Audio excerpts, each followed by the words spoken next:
we find the ecstasy? Didn't we share the daylight when you walked? Tonight we celebrate the Winchester sports program. Yesterday, today, and obviously the whole purpose here is to ensure the future, support the future. In a larger sense tonight, we support and we celebrate the town of Winchester. I thought today about the thousands of people that each of you know, in fact you're some of them, who spend literally hours every day making the quality of life in this town better and the quality of life of our neighbors better. And I was going to say to you tonight, let's think about the events that symbolize these actions. And I started to write them down, and they're just too lengthy.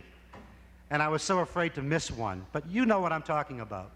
They become the very fabric of what this town's about. And I think we should all realize the uniqueness of this community, especially tonight. You get the feeling is in the room. The new, the not so old, the reunions that are going on in this hall are just absolutely magical. And we're going to capture it all in the best way you can do it these days. That's on film, and you'll see that very soon. I didn't want the film to begin without mentioning two human beings, two wonderful human beings that we lost recently. Human beings that were not only great citizens, but in my mind, each of these men were apostles, if you will, of goodwill to the town of Winchester. Arthur Johns and Harrison Chadwick.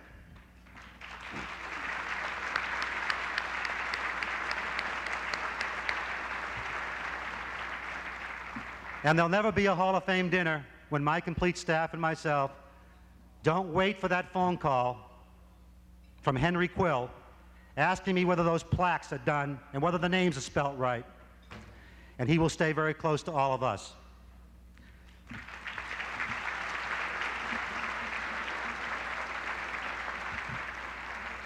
This film you're about to see, about 20 minutes in length, bear with it. It shows the greatest highlights of the Winchester High School 93-94 season, and there's some great ones. Some wonderful athletes performing on this screen tonight. We wish we could have filmed a lot more sports in the spring, but obviously the date of this banquet makes it prohibitive. We would invite any of you out here tonight who are involved in the fall programs to think about getting help from the Channel 19, who offers you courses in the filming with these Super 8 cameras, and to get some good footage of other type sports so we can show a broader spectrum of sports at this banquet. I want to thank Channel 19, Don Cronin, Dave Anderson, Darrell Nash. These people, you can't believe the hours we've had down in that room. Ben Bloodwell for his help in the soccer banquet, a senior at Winchester High School, and for his music. Denny Byrne, the work he did on the football banquet, a labor of love, I'm sure, but a great video that we used and cut out for some of our shots tonight. Larry Worthen for his help on the wrestling video. And the soccer parents of the girls' soccer team did a great job in putting a video together, and it was just all there for us, and took us little hours to turn it down into a 2-minute, 3-minute shot. I think that's about it. So if we can lower the lights, let's watch the 93-94 season.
Hope you enjoyed some of the highlights.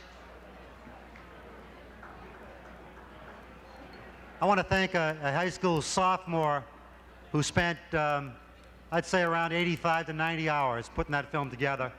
Tim MacArthur, where are you? Thank you.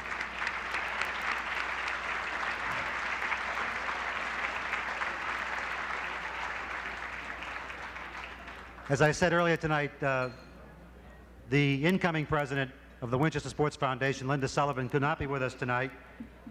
David Pywell is with us, the outgoing president. He's going to join Marty Fuller up here to welcome the seniors. We're going to introduce each of them to come up, say very short few words about them, and present them to all of you, and then we'll get right on to the inductees program. Bill Colella, the director of athletics, usually does this part in our program, but because of an unfortunate car accident, he's not able to be with us tonight. That's the bad news. The good news, he's recuperating well and sends his best wishes to you. He is in his 30th year involved in Winchester sport, and I can personally attest to that because this is my 30th anniversary of class graduation. The next speaker who will introduce the seniors is someone that knows each of them very well. There probably isn't a school board that exists today or existed in the past that you didn't serve on. A former member of the ABC board, one of the originators of the Sports Foundation, and presently active in the Winchester Scholarship Foundation, as well as everything else. Ladies and gentlemen, Marty Fuller.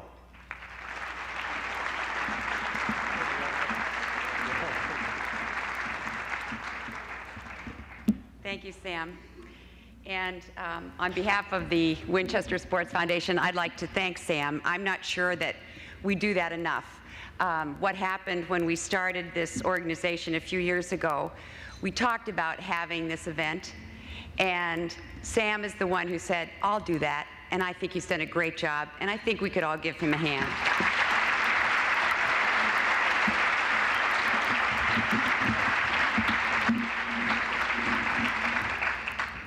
I am Mr. Colella at the moment, and I would like you to all pay particular attention to these high school seniors I'm introducing. This is just one class at Winchester High School, but these are students who have been athletes for 4 years, and they are a very distinguished group. What I'm going to ask you to do is listen carefully as I call their names. I will tell you what sports they've played, how they've excelled, and where they're planning to go to college next year. And I'd like you to hold your applause till the end so that we can move our program along. So students over there in the corner, as I say your names, would you please come up and we'll form a line here so that everyone here can honor you. The first student, and this is alphabetical order, is Gary Benos. Gary played soccer, and he's going to the University of New Hampshire. Cara Bonacera is a senior. She was a soccer player. She is a captain of girls lacrosse. She was one of the starters of the girls lacrosse team, and she will be attending Bowdoin College. Sarah Bonnell is cross-country captain for 2 years, indoor track captain, and outdoor track captain. She was a Middlesex League All-Star, and she is going to Wheaton College. Tucker Bradford was the captain of wrestling, and he will be attending Marlborough College in Vermont. Andrew Brown was captain of the ice hockey team. He was an all-league all-star, and he is a lacrosse player, and he was also an all-Middlesex League star, and he's going to the University of Vermont. Bill Bush played football. He was all Middlesex League in football, and he will be going to Exeter Academy. Darren Byrne was captain of the football team, where he was also all Middlesex League football. He was captain of the indoor track team and captain of the outdoor track team, and he will also be going to Exeter Academy. Jackie Carr is a cheerleader. She participated in indoor track this winter, and she's one of the co-captains of the girls lacrosse team, and she will be attending the University of Maryland. Greg Carroll is a football player, captain of the ice hockey team, and captain of the lacrosse team, and he was all league last year in lacrosse, and he will be attending Springfield College. Eric Clemente played soccer. He is playing lacrosse now, and he will be going to Denison University. Jenna DeSimone was one of the captains of the girls' soccer team. And for girls' soccer, she was all Middlesex League MVP, all New England, Boston Globe All-Scholastic Super Team, and at Boston Herald All-Scholastic. She was the, did I say MVP of the Middlesex League? I meant to if I didn't. She was also captain of the girls' basketball team, and she also is captain of the outdoor track team. And she will be going to Colby College. Matt Desmond plays lacrosse, and he will be attending the University of Vermont. Brett DeMarzo is a soccer player. Brett is going to Stetson University in Florida. Gerard Fidalgo played football, where he was all Middlesex League, and he will be going to Northeastern University. David Ferrantino was captain of the golf team last fall, was the Middlesex League MVP in golf, all Middlesex League, and he will be attending Amherst College. Sean Fury was captain of the football team, and he was all Middlesex League. He was captain of the basketball team, and he is currently playing baseball, and he will be going to Deerfield Academy. Nick Gatto played football and will be going to the College of Charleston in South Carolina. Carla Garino is captain of the girls lacrosse team, and with Cara Bonacero was one of the young women who started that team last year. She will be going to the University of Massachusetts at Amherst. Andrew Hall played soccer, and he will be going to Northfield Mount Hermon. David Keene was a golfer in the fall and will be going to Boston College. Brian Keefe was captain of the basketball team, was the Middlesex League MVP, all Middlesex League, Boston Herald All-Scholastic, and will be going to Northfield Mount Hermon. Emily Kilker was a member of the cross-country team, and she will be attending Williston, Northampton. Jamie Lanzo, captain of the boys soccer team, also played ice hockey. He was all league in soccer, and he's still deciding what his plans will be. Denise Lindmark was one of the captains of the girls soccer team. She was the Middlesex League All-Star, and she will be attending Sacred Heart University. Allison Lavada played soccer, was a captain of the outdoor track team, and she was all league in outdoor track, and she will be going to the University of Vermont. Nicole Malouf has played soccer and will be going to Vanderbilt University. Dean McLaren played soccer and will be attending Northfield Mount Hermon. David Middleton was one of the captains of the soccer team, played basketball also, and will be going to Babson College. Todd Miles is a football player, and he was a Middlesex League All-Star, and will be attending Cornell University. Rolando Oyola was a football player, participated in indoor track, and now is doing outdoor track, and will be going to Berkshire Academy. Gary Padula played football, is currently playing lacrosse, and will be going to Lehigh University. Andy Perenick was a football player where he was all Middlesex League.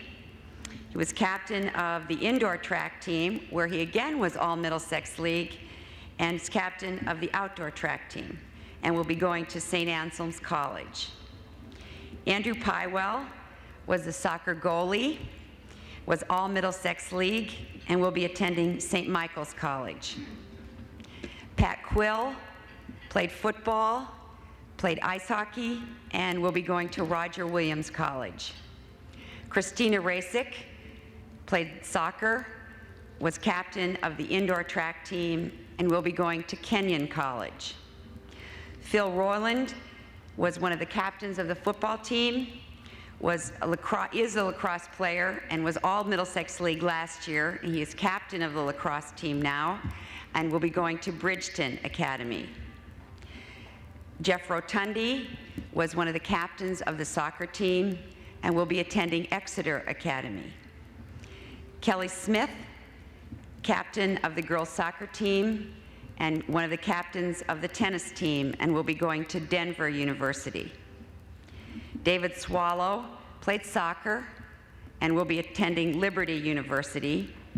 Alan Toussaint was captain of the cross-country team, captain of the indoor track team, captain of the outdoor track team.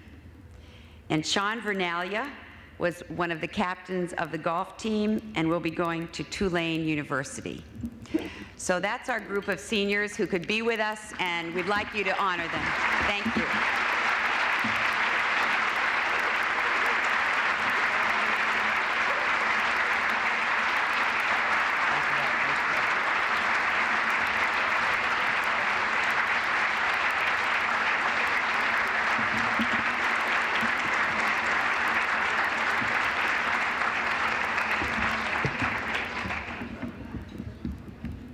Pretty nice group. That you like.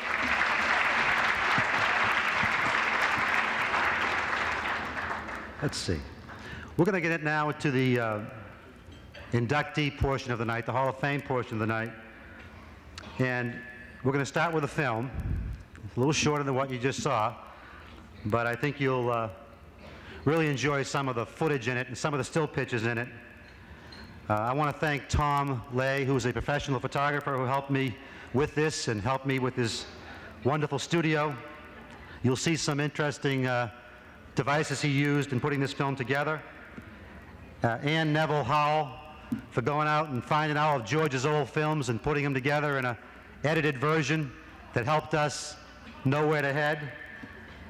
John Upton at the Channel 19 studio in Reading. Can you imagine this guy? He took about 30 hours of 8mm film, and he sat and he transferred that to VHS so we could edit it. And he doesn't even live in Winchester, but that fellow every year does it for us, and that's John Upton.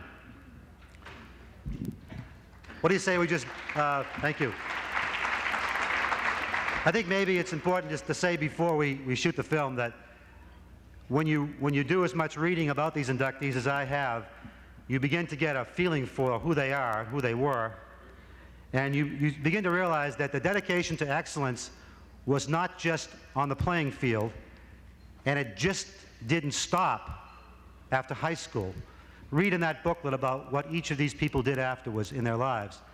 And their dedication to excellence spread beyond the fields in which they participated. It went into their community, and their businesses, and their family. And these people have impacted the communities that they've lived in. And most of them are here in Winchester, but some of them are not. I mean, George Neville, all you have to do is trace where he's gone after Harvard, and you'll find out that he's dedicated a better part of his life to youth and to athletics, as have each and every one of these inductees tonight. Let's have the film, and then we'll get right to the induction ceremony.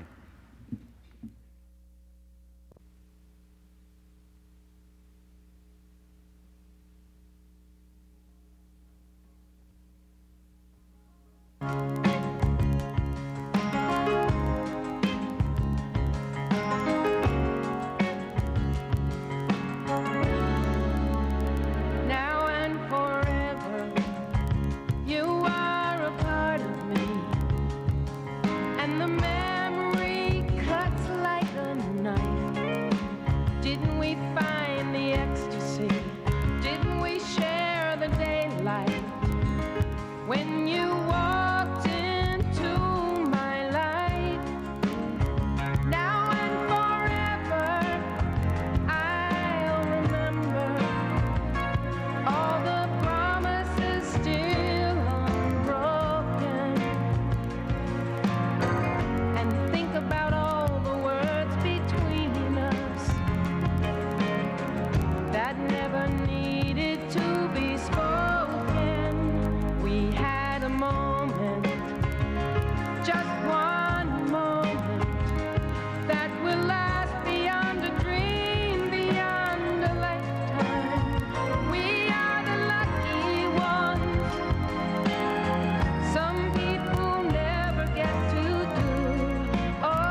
Each day I live, I want to be a day to give the best of me.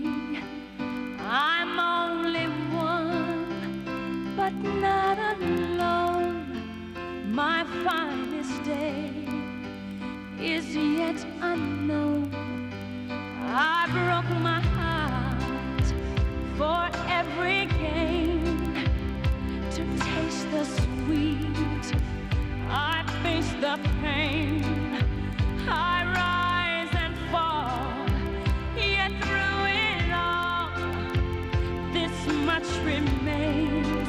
I want one moment in time when I'm more than I thought I could be. When all of my dreams are a heartbeat away, and the answers are all up to me. Give me one moment in time when I'm racing with destiny. Then in that one moment of time, I will feel eternity.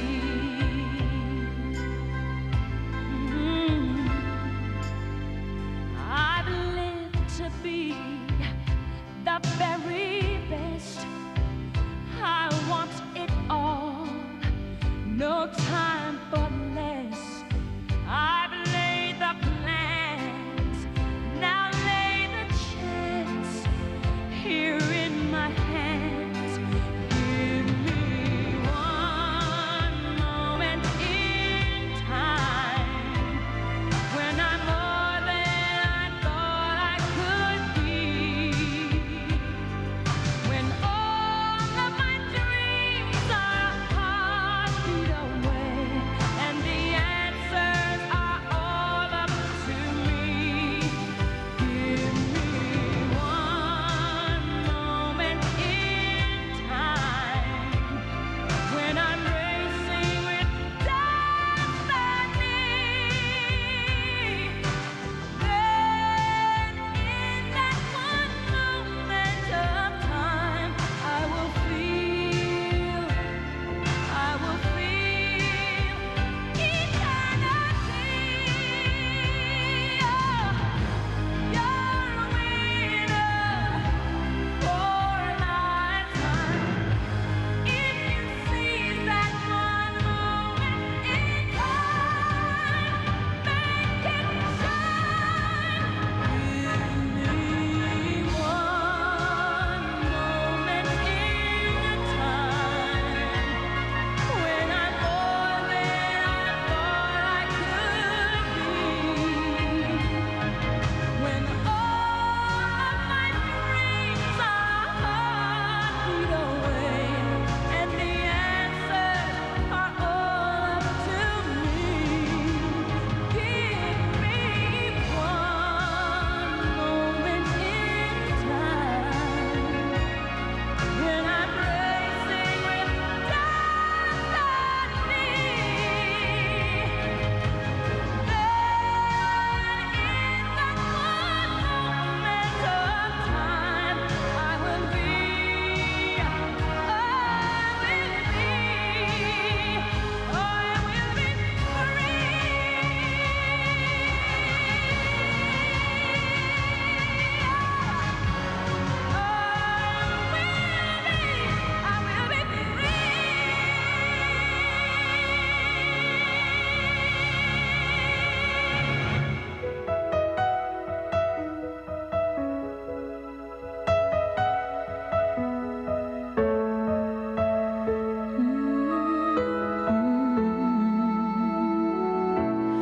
There's a hero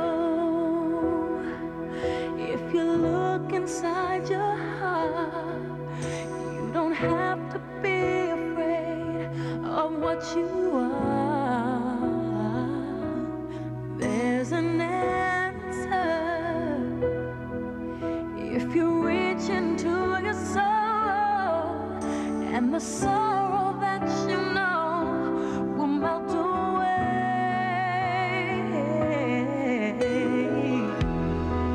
And then a hero comes along with the strength to carry on, and you cast your fears aside, and you know you can survive.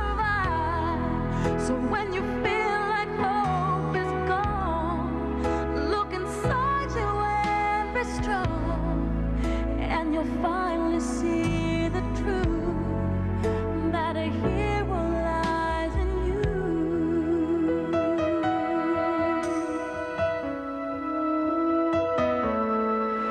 It's a long road when you face the world alone. No one reaches out a hand for you to hold. You can find love if you search within yourself, and the emptiness you felt will disappear.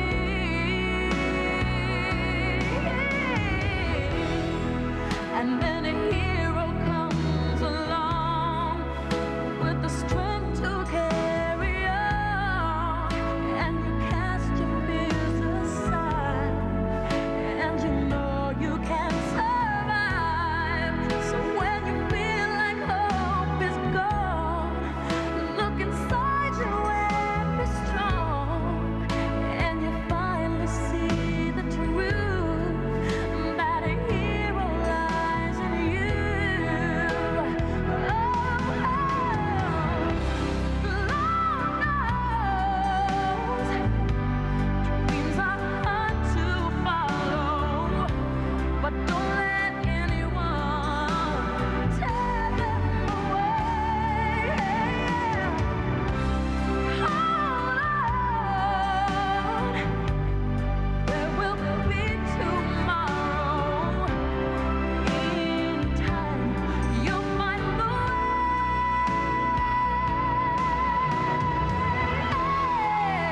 And a hero comes along with the strength to carry on, and you cast your fears aside, and you know you can survive. So when you feel like hope is gone, look inside you and be strong, and you'll finally see the truth, that a hero lies in you.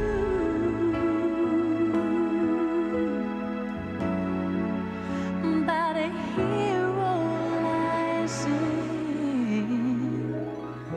you.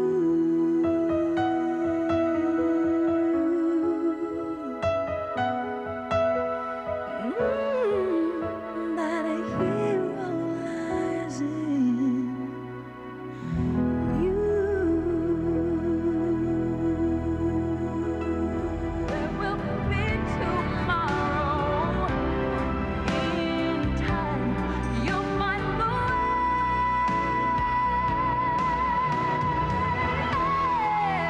And a hero comes along with the strength to carry on, and you cast your fears aside, and you know you can survive. So when you feel like hope is gone, look inside you and be strong, and you'll finally see the truth, that a hero lies in you.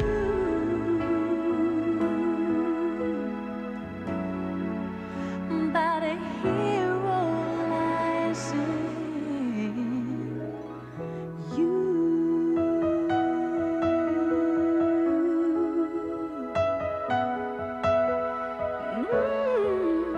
That a hero lies in you.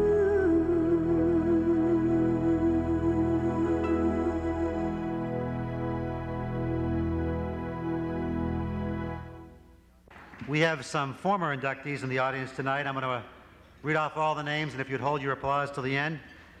Peter Provenzano, Tony DeTesso, Mary Dowling, Bob Bigelow, Dot McKenzie, and Andrew Lentini.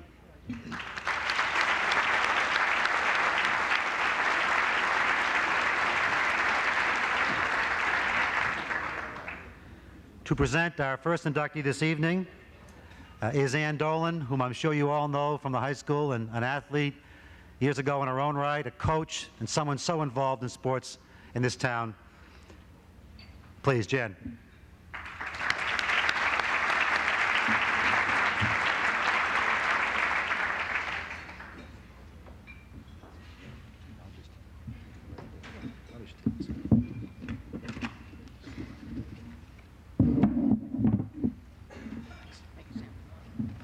Thank you, Sam.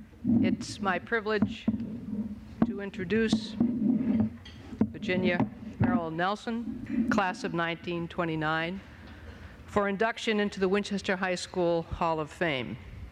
But before you meet her, I'd like to tell you a little bit about Virginia as a high school student and beyond. Recently, I had a chance to visit with her at her home, and we talked about Winchester High School in the late 1920s. And you know, it was as if it was yesterday. She told me of her experiences of 65 years ago. And just now, as I watch these soon-to-be graduates of the class of 1994, I wonder what their memories will be 65 years from now, and that year will be 2059. And I hope that they will be as clear and as meaningful and as positive as our Virginia's. Her athletic accomplishments at Winchester High School included 11 varsity letters. She was the high scorer on the championship field hockey team in both her junior and senior year. She was a captain of the basketball team and the tennis team in her senior year. And that tennis team that she played on was undefeated for 4 years. And so I said to Virginia, "Were sports a big thing when you were in high school?" And she said, "Well, I really don't know about others, but for me, I lived for sports." I said, "Well, I know you were an honors student." She said, "Well, that's true too. But sports were the incentive for me to get good grades so I would be eligible." And I asked Virginia, "Why do you think that you have such a great love for sports?" And she said, "My father and I spent hours together. He taught me to throw and to catch, and later to play games like tennis and golf." Now, in Winchester at this time lived Reverend William Packer, and his work developing skills of young tennis players is legend. As a matter of fact, our town courts on Palmer Street are named in his memory, and Virginia was one of his students. Most of their practice time was before school started in the morning. And you know, he was right.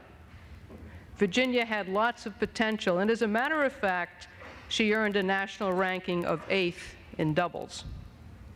And under the fall of 1929, Virginia arrived at the campus of Connecticut College for Women, and much to her dismay, she discovered that the college's gymnasium, the playing fields, and the tennis courts were either under repair or the space was being used for expansion. And you can imagine her disappointment, the person who lived for sports. So the following year, she transferred to Boston Bouvet College, where she prepared for her career as a physical therapist. Now, opportunities for competitive athletics in college, particularly for women, were limited, but Virginia continued her competitive tennis career. But keep in mind, all of this is taking place in the early 30s, a time in the history of our country when the dreams and aspirations of so many were interrupted by the Depression. And Virginia's tennis career was one of those. Well, Virginia and her husband, Niles Herbert Nelson, who is deceased, have 3 children who graduated from Winchester High School. Niles, class of '55, played football and basketball, and continued his career at the University of Maine in football. Sandra Nelson McLaren, class of 1957. Sandra was an active member of the Immaculate Conception Drum and Bugle Corps, an organization which performed brilliantly and won many competitions and brought honor to our town. And Linda Nelson Aiello, class of 65. Linda played on the varsity field hockey team, and as a matter of fact, I was her coach. In addition to wife and mother, Virginia was a pediatric nurse at Winchester Hospital. She told me she worked the night shift so she would be able to have more time with her children and that she would be there for them.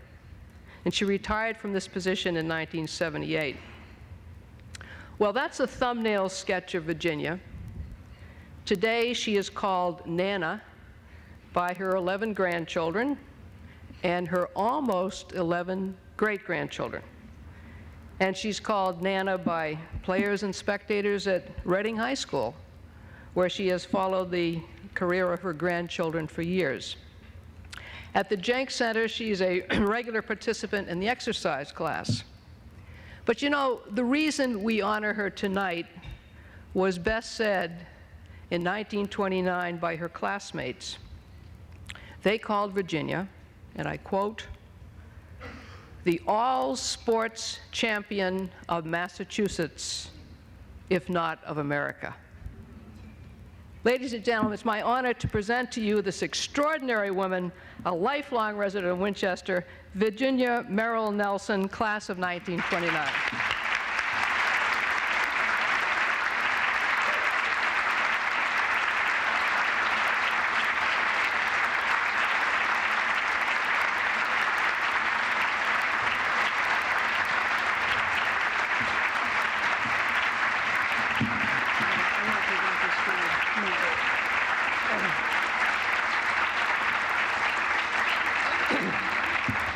Virginia, on behalf of the committee, I present this plaque of induction into the Winchester High School Hall of Fame. Thank you. I think that there's really nothing more I can say after all that she has said about me, and I'm very proud and glad to be here. And I hope all you people will urge your grandchildren and great-grandchildren to stay in sports. They're after school, there's no worry about where they are. You know they're on the field or in a basketball court, and just keep them in the athletic. And all my children ended up good, and I'm sure yours will. Thank you.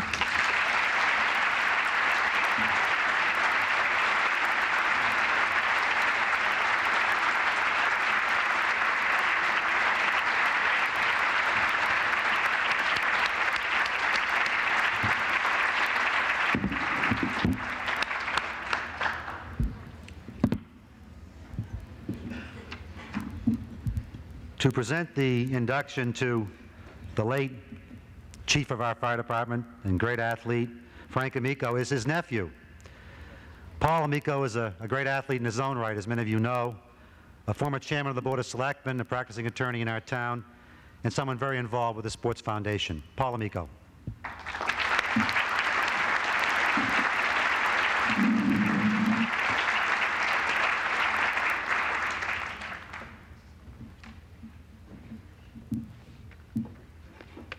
Good evening. I guess I'm at the age where I need my glasses.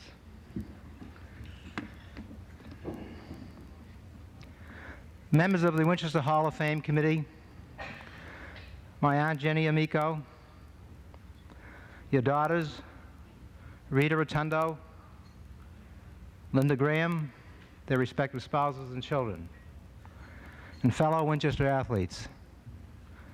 I'm honored to present Ignacio Frank Amico for induction into the Winchester Hall of Fame for 1995. Frank was better known as Nutsy by his friends and family and associates. He was also my uncle who inspired me throughout my days at Winchester High School. Those who submitted his name for induction were his brother, Archer, Arcangelo Amico, better known as I said, Archer, with whom he played football and baseball in high school. Harry Cefalo, former outstanding athlete in his own right, as well as a former selectman of our town of Winchester. Anthony DiTesso, Peter Provenzano, Andrew Lentini, all Hall of Fame members.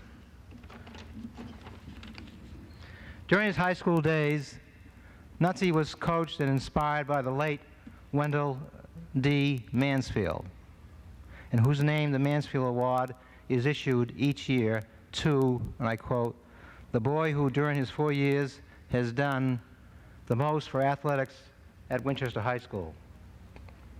Nutsy was the first recipient of that award. The Mansfield Award stands for cooperation, fortitude, spirit, fair play, and leadership. Nutsy portrayed all of those qualities. Nutsy played football, baseball, and basketball. However, he excelled in that physical game called football. He played varsity football during the years 1927, 28, and 29, and he captained the team during the 29 season. He played center along with his brother Archer during that football season, and also with former coach and Hall of Fame member Henry Knowlton. Nutsy's achievements included being unanimously voted to the All-Mystic Valley team by coaches for his junior and senior years.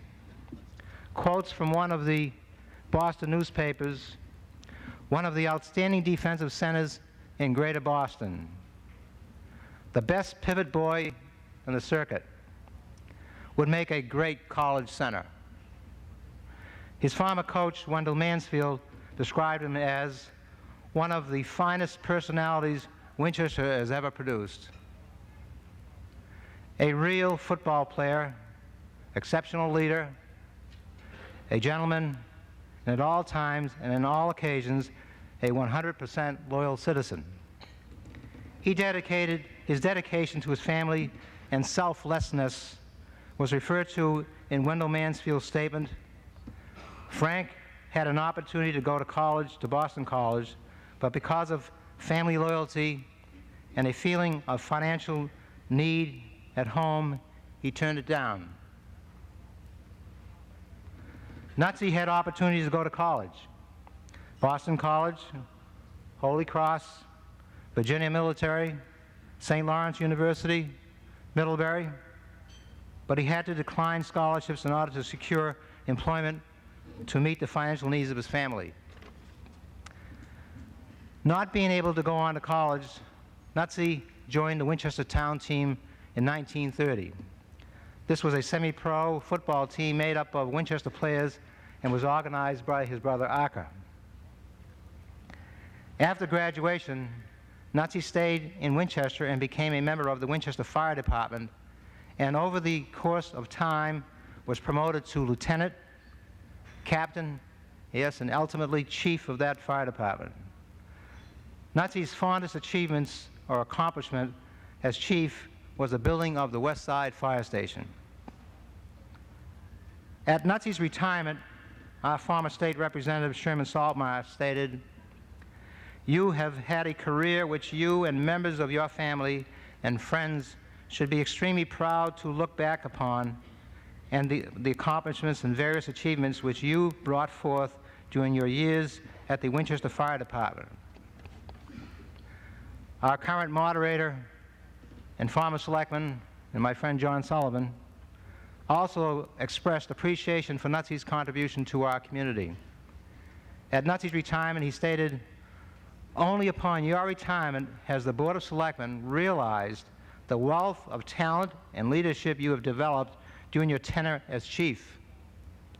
In this regard, Frank, you may retire from the town of Winchester, but your impact on the department will be felt for several decades to come." May I? Would Rita Rotundo step forward? And Jenny Amico, Frank's wife, and her daughter, Linda.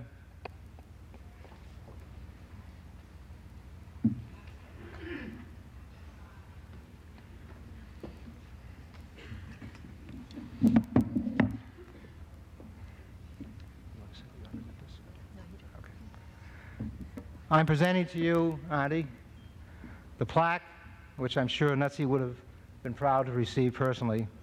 And it reads, Ignacio Frank Amico, class of 1929, on the occasion of your induction into the Winchester Sports Foundation Hall of Fame induction 1994.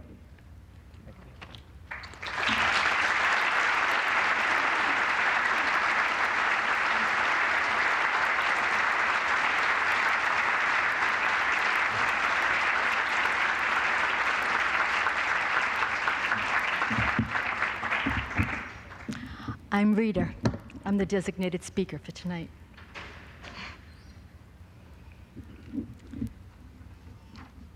And I need my glasses, too. Members of the Winchester Hall of Fame Committee, sponsors of my father's nomination, honored members of the Winchester Hall of Fame, ladies and gentlemen, it gives my mother, my sister, and I great pleasure and deep pride to accept this honor on behalf of my father, Frank Nutsy Amico. My cousin Paul so eloquently recalled many of the highlights of my father's athletic and personal life. Please indulge me a few minutes to tell you more about the life of Nutsy Amico from your daughter's perspective. Nazio Francis Amico was the name my father was given at birth. Nazio was a little too difficult to yell down the football field, so his beloved coach, Wendell Mansfield, abbreviated it in his own creative way and nicknamed him Nutsy, a name he proudly carried with him for the remainder of his life. He was later referred to as Frank by those in the firefighting circles. In compiling the information submitted to the Hall of Fame Induction Committee, I interviewed family, friends, and respected colleagues who told me much of what my father's humble nature never really revealed. At age 6, Nazio arrived in New York from Palermo, Sicily on Columbus Day, 1916. The youngest of 5 sons, he entered first grade knowing no English at all. Displaying the same kind of perseverance and determination which guided him in later life, my father excelled. He learned English after only 1 year and became an outstanding student. When my father wasn't in school, he spent his time divided between responsibilities at home and playing neighborhood sandlot ball.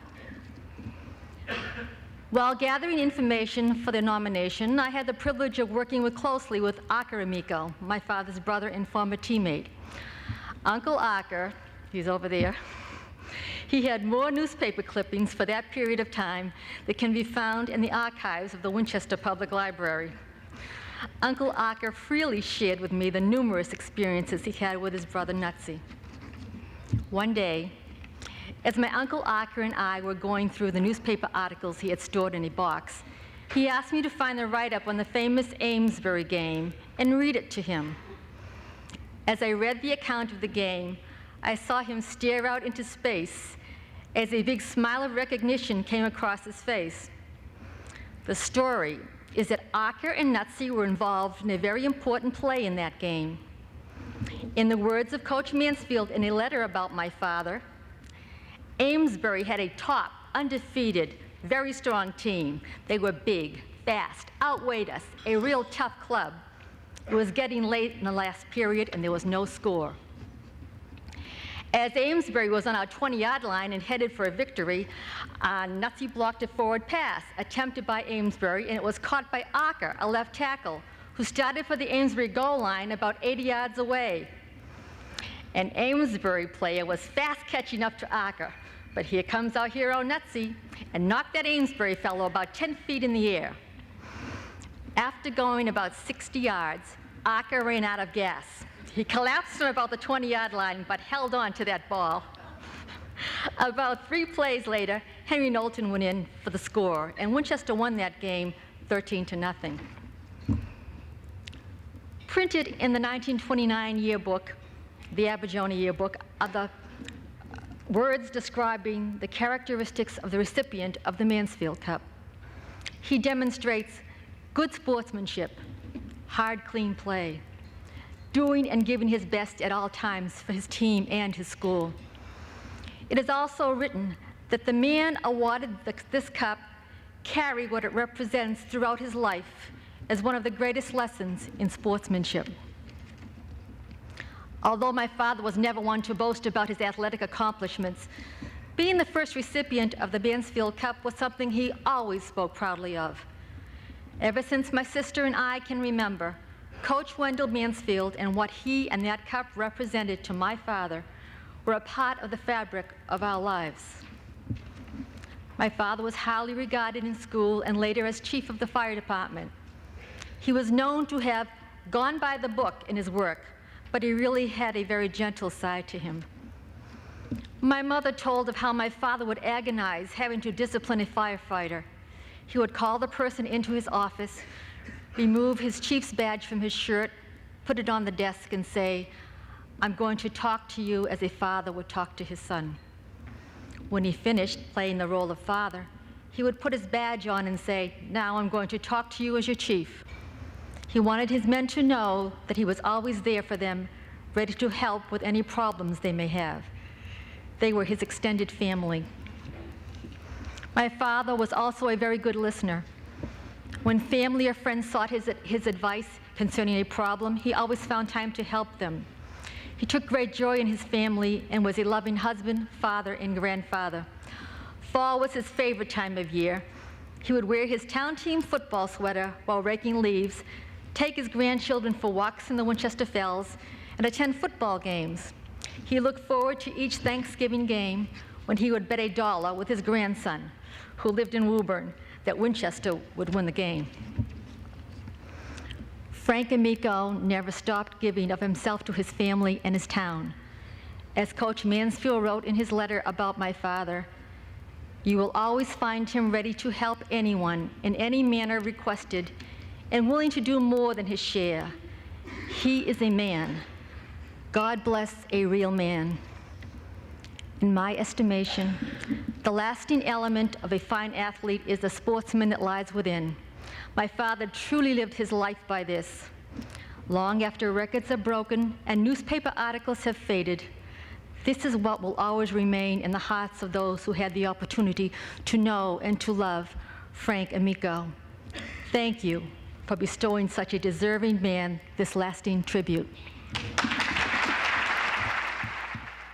Hi everybody, Mike Lynch from Channel 5 here. Next to Sports Center 5, my favorite sports show is Sports View, 7 o'clock Thursday nights with Greg and Dale. Don't miss it. No home should be without it.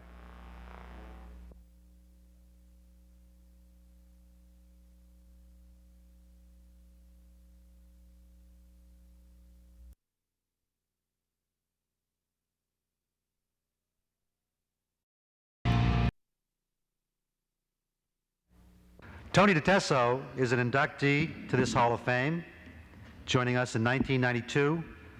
Emma Provenzano, the wife of the late Frank Provenzano, said Tony was the one she wanted to present this induction tonight. Tony knew Frank, and I'm sure he'll share some of the stories with you that he shared with me. Tony DeTesso.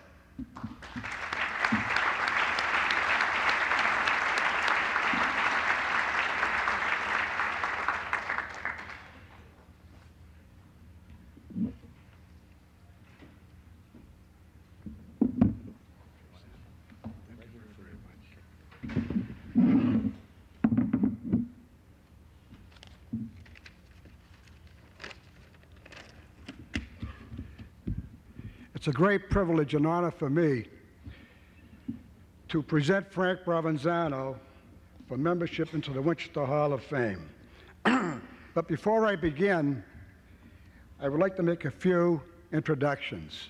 First, his wife, Emma. Emma, would you please stand?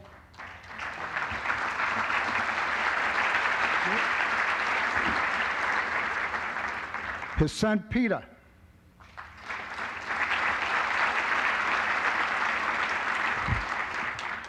His sister, Angie, back there. his sister Katie, his brother Sam,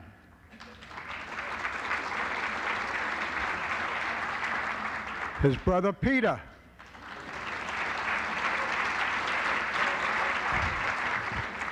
Peter, as you know, was inducted into the Hall of Fame in 1992. And Frank has his nieces, his nephews, and his grandchildren here tonight. Would they please stand?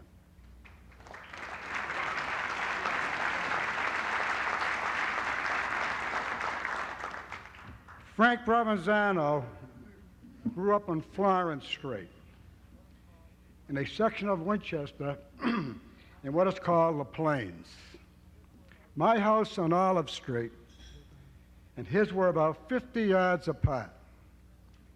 Because we lived so close geographically, I knew Mr. and Mrs. Provenzano and their 3 daughters and 4 sons very, very well. In fact, in our neighborhood, everyone was like family. We were so closely knit that our house doors were never locked, never locked. Frank, without a doubt, was one of the best 3-sport athletes that graduated from Winchester High School. He was a leader on and off the field. He had a lot of ability, but he had the desire to excel, and that's very, very important. In football, Frank was a triple threat. A great open field runner, an excellent passer, did all the punting for 3 years, kicked field goals. In fact, he kicked several in his 3-year varsity experience. A good blocker, and importantly, a deadly tackler, because in those days, we had to play both ways. It would take me many hours to describe the great runs of Frank Provenzano and his other athletic achievements. But I do want to mention just one. As a sophomore, in the first game of the year, he ran a kickback 60 yards for a touchdown to beat Saugus 6-0. That game was the beginning of a great athletic and football career for Frankie Provenzano. In the 3 years of varsity football under Coach Wendell Mansfield, a few of Frank's accomplishments are as follows. He won 3 varsity letters. He was on the 3 championship teams of 1933 that Andy Lentini captained, in 1934, and in 1935. 3 league championships in a row. He was the team captain in his senior year. He was the league's coach's outstanding player in his senior year.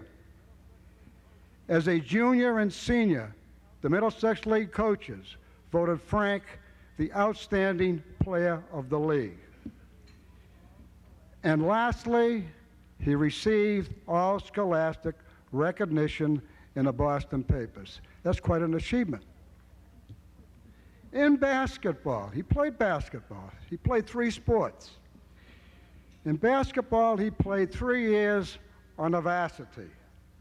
And in his junior and senior years, he was captain.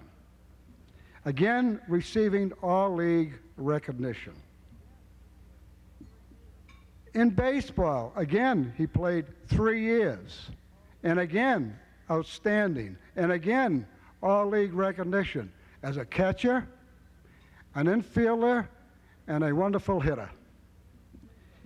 In his senior year, he received the highest athletic award that was given at that time. He won the Mansfield Trophy.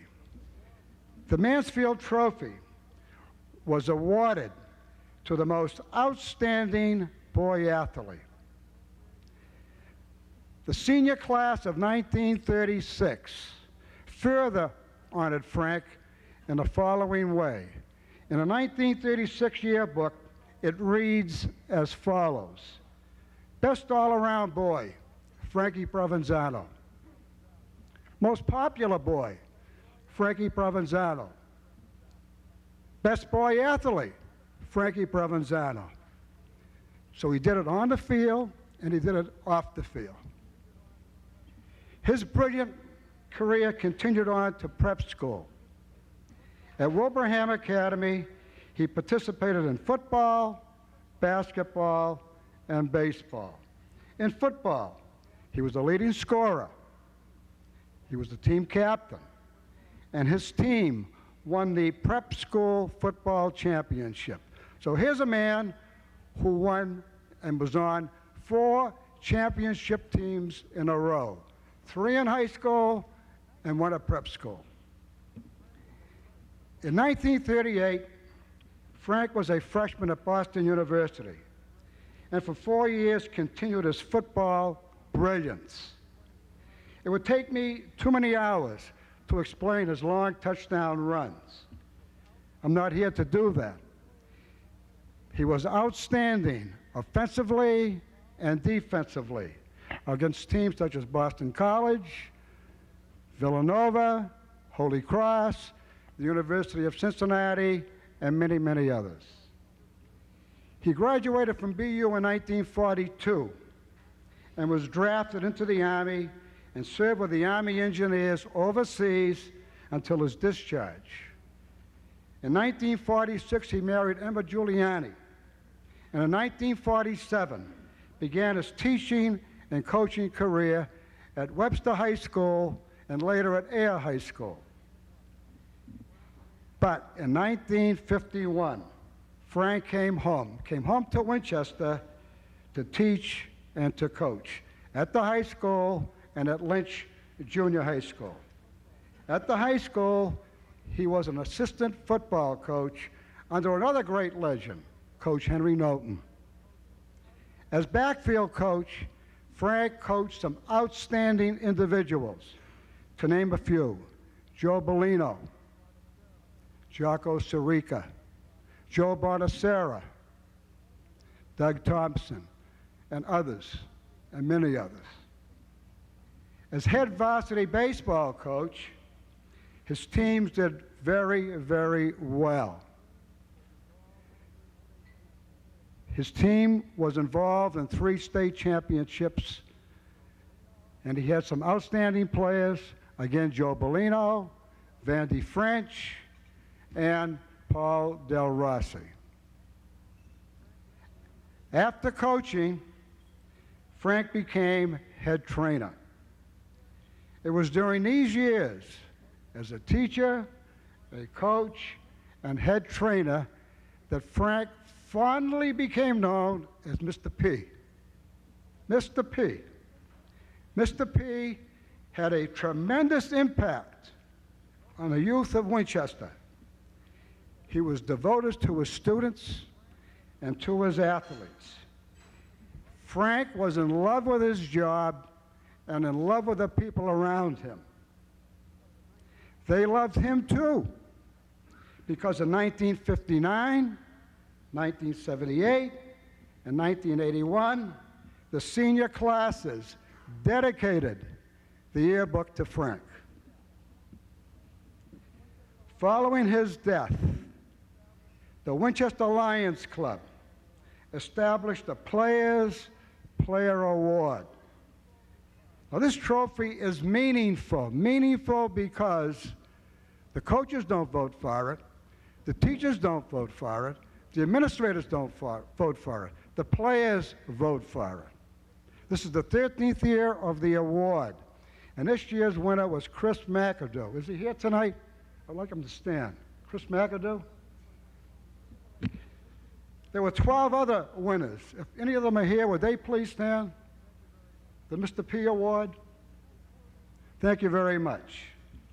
In conclusion, Frank Provenzano was more than a teacher coach. More than a teacher coach. He was an outstanding citizen. He loved his town, and he loved his district. And most important of all, he loved his family. Emma and Peter, would you please come up?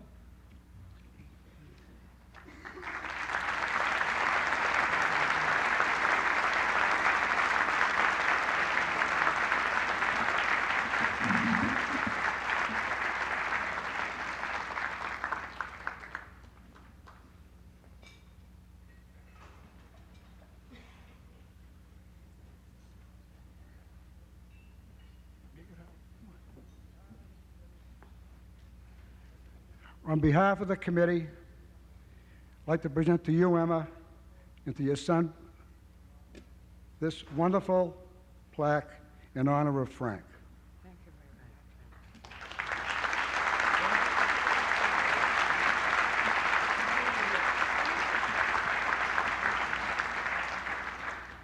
I'd just like to say the family of Frank Provenzano wishes to thank the Winchester Sports Foundation Hall of Fame Committee for this prestigious honor.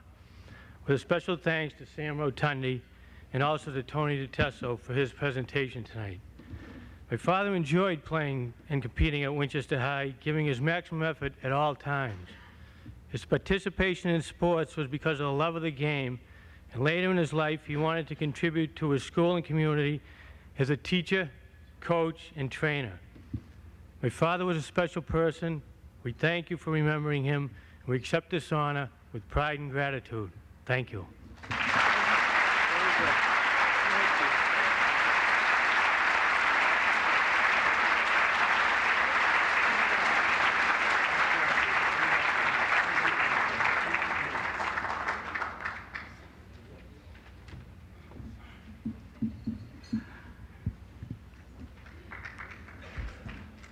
The next presenter was a fabulous athlete in Winchester. During the same times as Vandy French and George Neville, a guy named Paul Del Rossi, a great pitcher, and participated in that sport with Vandy, I think, during the 50s and certainly in high school, and went on to Harvard and played with George Neville at Harvard for several years. And I could talk about his pros contract, but I'll do that someday when he's inducted. Paul Del Rossi is a lifelong friend of Vandy, was a former school committee person in the town of Winchester years ago. We're sick that we lost him. But he's back. He's now the president of General Cinema, and to present Vandy French tonight, Paul Del Rossi.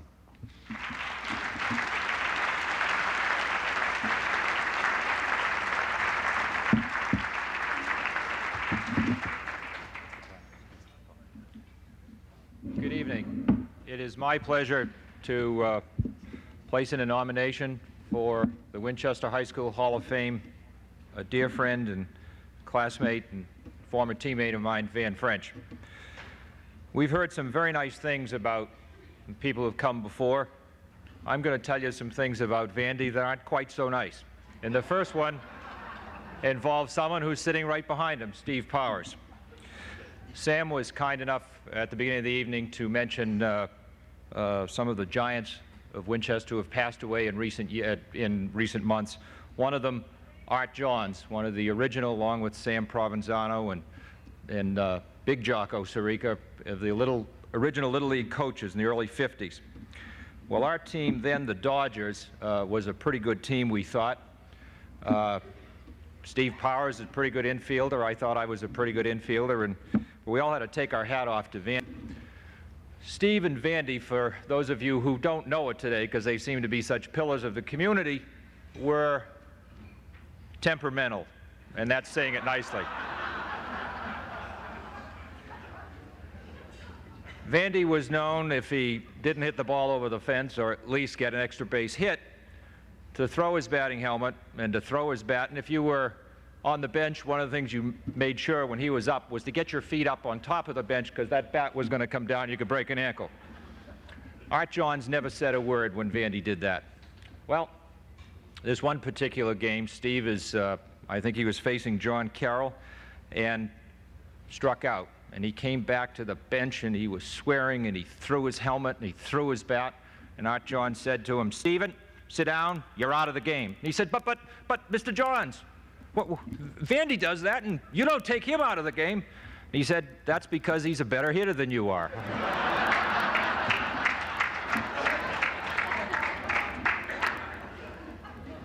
For those of you who are my age and older, and seeing some of those films of those convertibles going down through the center of Winchester back in the mid-50s, it was a special time.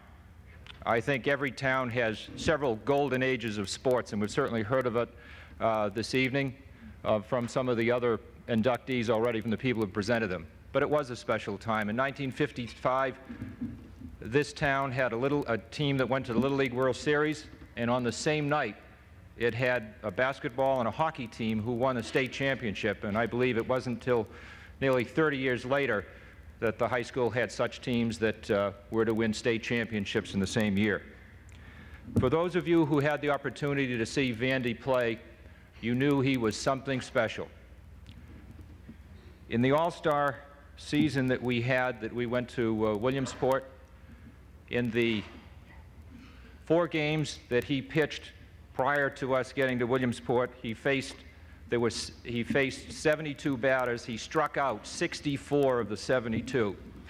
If anybody ever tells you that there was a better Little League pitcher anywhere at any time than Vandy French, you tell them it's not true. Vandy was, as I said, an intense competitor. To average 16 strikeouts a game before getting to the Little League World Series, and he pitched and he won that first game. You saw him trotting home. That was a home run he hit. He had an off day. He only struck out 14 that game. He did come back 2 days later to set a record by striking out 17, and those 31 strikeouts in 2 games remain to this day a Little League record. No one, not the teams from Taiwan, not the teams from Southern California, no pitcher has ever approached that.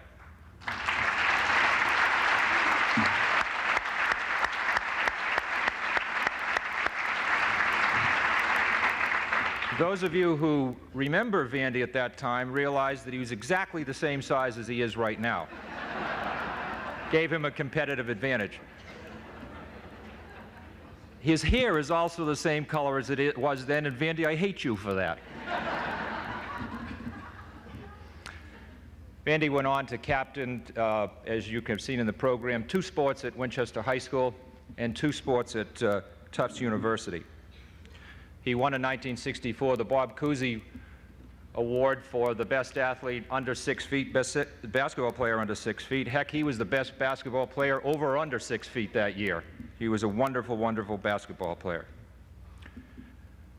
But we're not here to talk so much about Vandy as an athlete. I think his record stands for itself.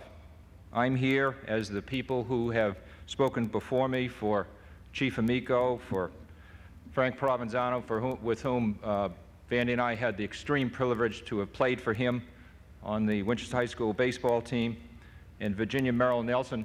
What you learn most about these people is that they are special beyond their athletic prowess.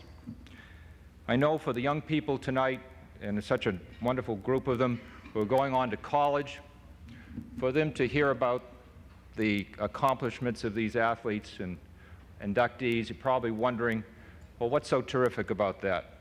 The reason that all of your elders are here tonight is not to celebrate touchdowns or tennis matches won or strikeouts. It's to celebrate these people who are very, very special, that their Hall of Fame credential is not their athletic achievement, but what they have given to the community of Winchester for many, many years. And Vandy fits in with Chief Amico and Frank Provenzano and Mrs. Nelson, in the sense that he has been a member of this community. He has taught here for 25 years. He has been a coach. He's principal of the middle school.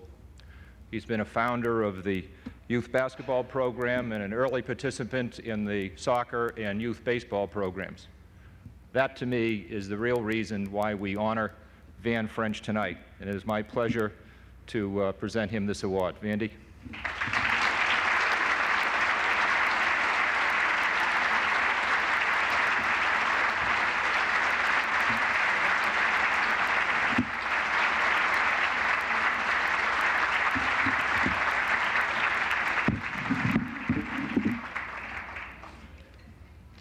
We'll see if I need my glasses, just in case. Paul, to have a longtime friend and teammate, sometime opponent, we won't talk about those days. He was awfully tough to go against when you were trying to hit that smart fireballing left-handed. But to have you put my name in nomination tonight means a great deal to me, and thank you so much for that. I also want to thank the group that nominated me, spearheaded by my longtime friend Bob Bigelow, who organized the effort, Bill Wolf, Chris Scanlon, Bill Morton, and Art Johns, God rest his soul. I want to thank you for placing my name in nomination. Also want to thank the Hall of Fame for accepting the nomination, and special thanks to Sam Rotundi. I've worked with Sam on this a bit, and he is the key to this great Hall of Fame tradition that brings us all together on a night like this when we can celebrate Winchester's history. And thank you, Sam, so much for all that you've done. I think another round of applause for Sam.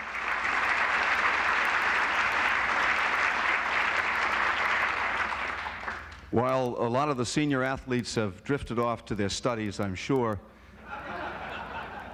I'm confident of that, I certainly want to congratulate them on all they've given to Winchester High School athletics. I want to wish them the best in the years ahead. I've known so many of them over the years, and strongly encourage you to stay involved in athletics. That it could be on a college team or it could be informally, but stay with it. You've had great enjoyment from it, and I know you will continue to. I want to congratulate all of the inductees. I'm very honored to go in with such outstanding athletes and outstanding people this evening, but I particularly want to mention Frank Provenzano. Congratulations to Mrs. Provenzano and the whole family. Frank was my playground supervisor, my high school baseball coach. We coached together when I was the head coach. We trained together when he was the trainer. I want to congratulate my longtime friend George Neville. We grew up together. We played ball together, competed a little against each other, but mostly together right beyond college.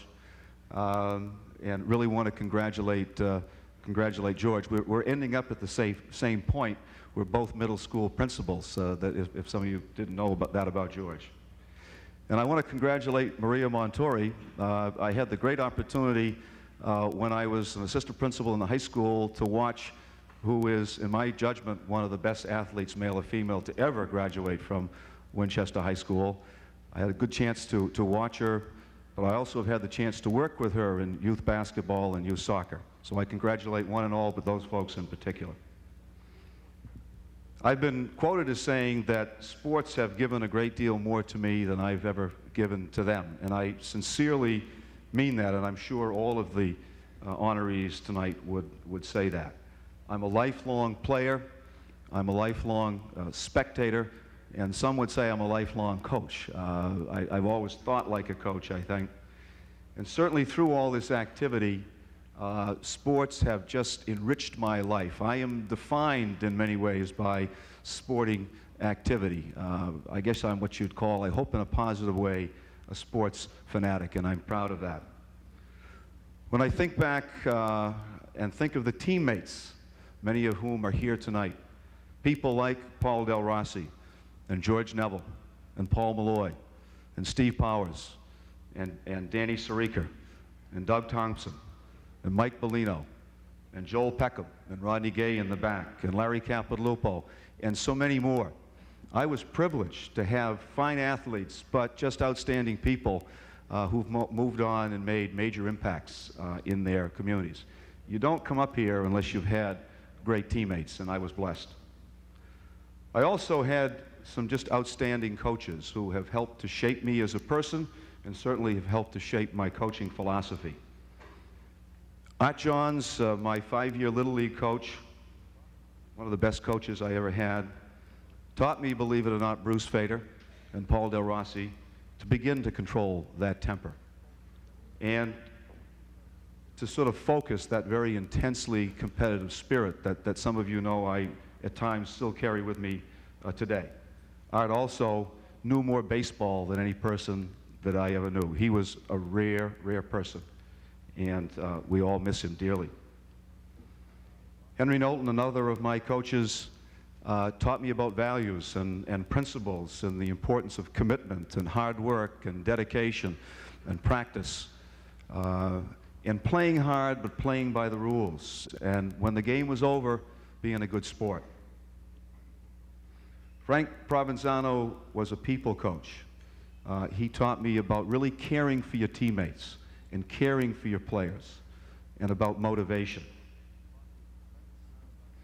Jim Phillips taught me a tremendous amount about basketball. I was a point guard, pretty good one in high school and college, and Jim was a great point guard with behind-the-back passes and no-look passes, and he could generate instant offense, and he used to do that with us in practice, and I learned a tremendous amount of basketball from Jim.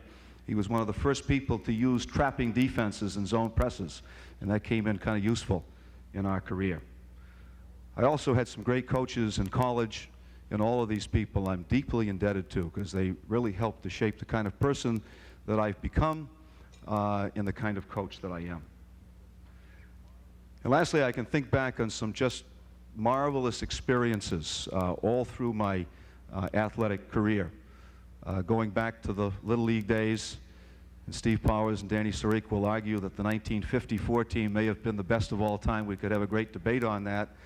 And I remember a game close to going to Williamsport that we lost to Needham to a fellow named Asa Small up in Woburn, and the heartache that was there.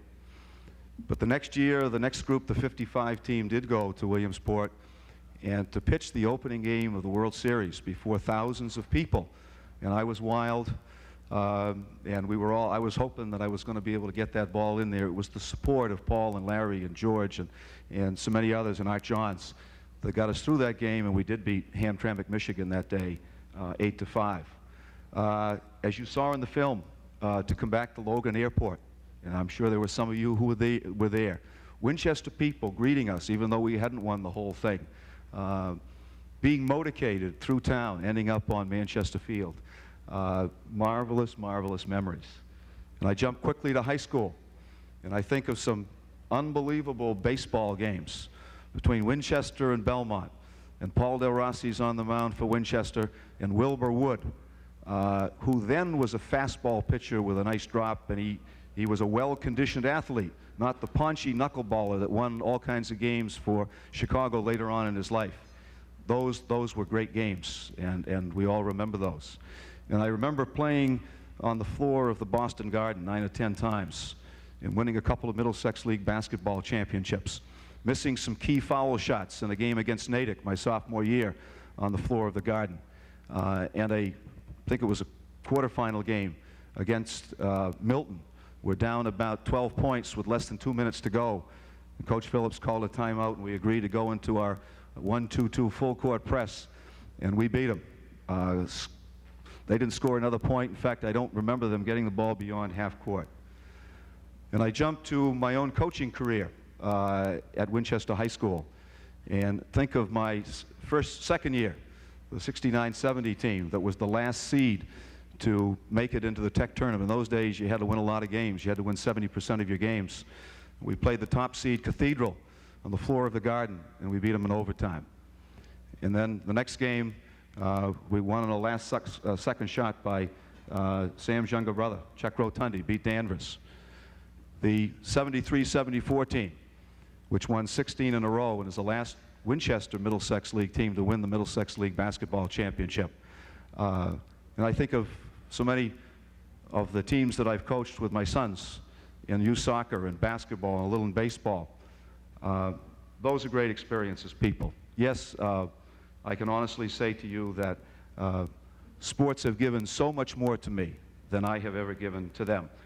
And I can also say that tonight's award is truly the frosting on the cake. I want to close by thanking my family.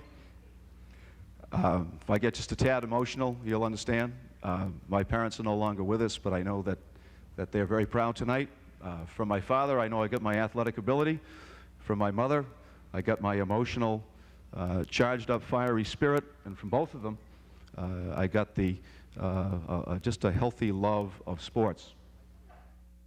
She was was a cheerleader in high school. She's been a lifelong cheerleader and supporter of mine.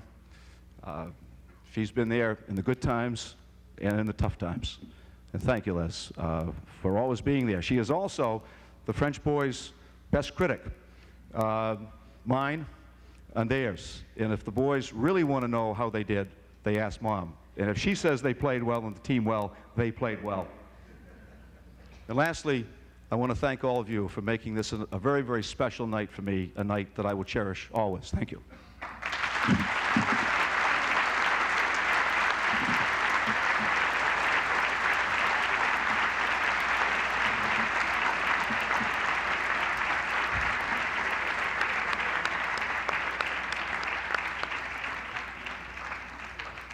If they held an election in Winchester for the most popular adult in the town, and only those 12 and under could vote, our next presenter would win. They know him as Officer Mon. We know him as Kevin Mon. Kevin?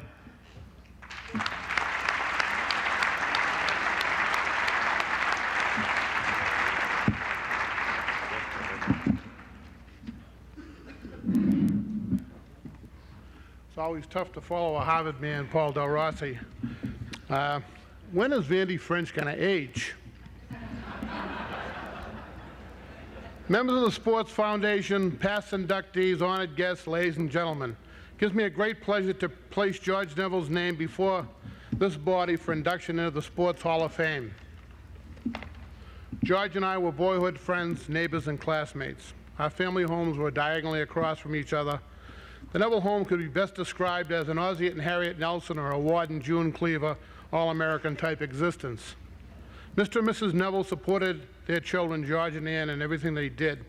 I remember all the pickup basketball, football, and hockey games in the Neville's yard. Mr. Neville used to use the flood his yard so all 15 or 20 different neighbors could use his yard to ice skate. It seemed that Mr. and Mrs. Neville never seemed to mind children playing in their yard. The more children in their yard, the better. Recently, I had conversation with some of our high school classmates, Rod Gay and Paul Malloy. Rod reminded me of an incident that took place in George's senior year, as George was the captain of the baseball team, and George had a fantastic year that particular season. He batted around .441. He had something like 11 triples and 2 home runs, and it seemed like George was a shoo-in to be first-team All-Scholastic. A bunch of us gathered waiting for the newspaper to come out to read George's name and hopefully see that he made first-team All-Scholastic that particular year. As we patiently waited and opened the newspaper, lo and behold, George finished and placed on the second team.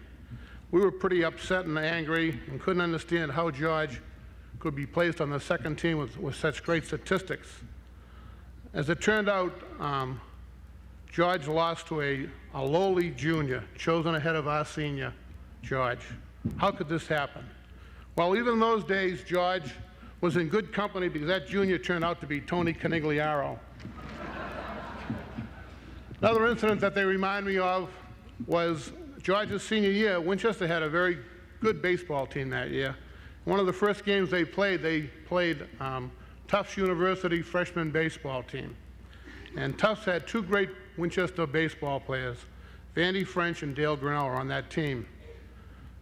Needless to say, Winchester beat them 5-4. Sorry, Vandy. I'm pleased and honored to nominate George Neville for this award. Article 2 of the Sports Hall of Fame states that a nominee should have exhibited leadership, excellence, determination, sportsmanship, versatility, and integrity to be considered for the Hall. The committee who drew up this article must surely have known George Neville. George is a true scholar, a true athlete, and most of all, a true gentleman. Ladies and gentlemen, George Neville.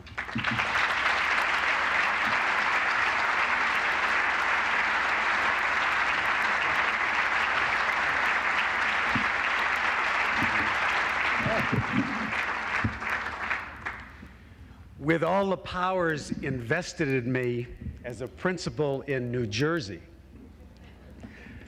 can I suggest that we take a 1-minute break at our tables, stretch just a little bit. Sarika looks a little tired over there. Before I begin my speech, take a break for 1 minute, please. Thank you. I heard John Carroll was going to be here tonight. Is John around? Would you stand, John? I'm afraid to say that about John because he's still much bigger than I am. I remember John went through puberty at 9. He had 2 kids by the time he was 11. And at 12, Johnny, you hit me in the jaw with a line drive that's still there today. So I want to thank you very much, sir.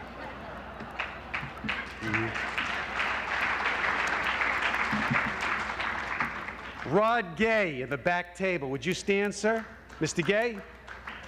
You heard about Mr. Gay. Well, here's something about Mr. Gay. Mr. Gay batted .750 in the 1956 Little League World Series. Like Vandy, a record that still stands. Mr. Gay?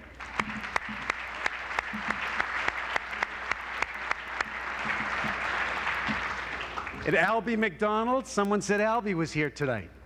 Albie? There's Albie McDonald. Albie was a legend in so many ways other than athletics. But I always liked Jane best. Hi, Jane. This is the award that belongs right here. Mom and Dad?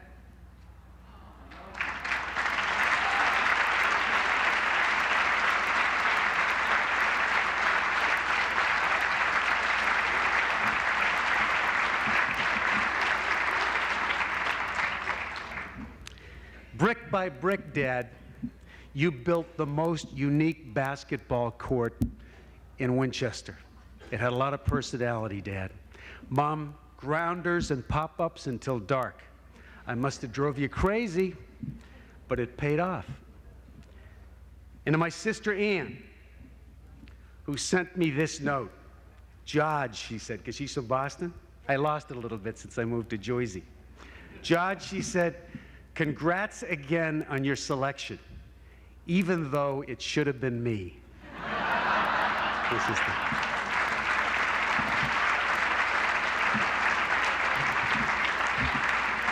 Ann, would you stand, please? I know you like this part. Ann was the best athlete and definitely the most beautiful athlete in the Neville family, without question. I was 24 years old before I could take her in a fair fight. Tough woman. But you chose Bobo over basketball. Does anybody know the significance of that? Bobo over basketball. You also chose Harry over Dave, so you're 1 for 2. Harry Howell.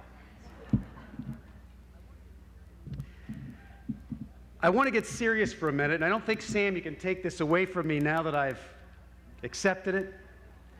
And I hope this is an appropriate forum, but I would like to get serious. I think it's important to have levity, but also a sense of purpose.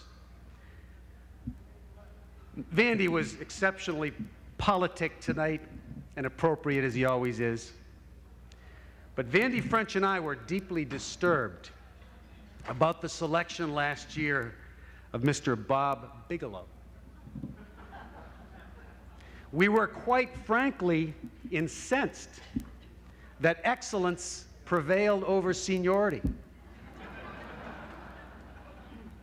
Recently, I received an anonymous videotape, not an audio tape, a videotape. A videotape that underscores our feeling that Bob's admission to the hall was premature and in error. This unexpurgated videotape, entitled Larry Bird, the basketball legend. Did you know about this, Bob? You will tonight, sir. Shows number 33, a slow 6'9" white guy, make a simple ball fake, blow by number 24, and slam in his face. Imagine Larry Bird slamming in anybody's face. Now that was an embarrassment for the defender. it was an absolute humiliation for the town of Winchester. Because that defender was Bob Bigelow. Mr. Rotunde, mediocrity cannot be tolerated by this Hall of Fame. I'm going to present this first to Bob and then to you for review. Hopefully dismissal from the fame will soon follow.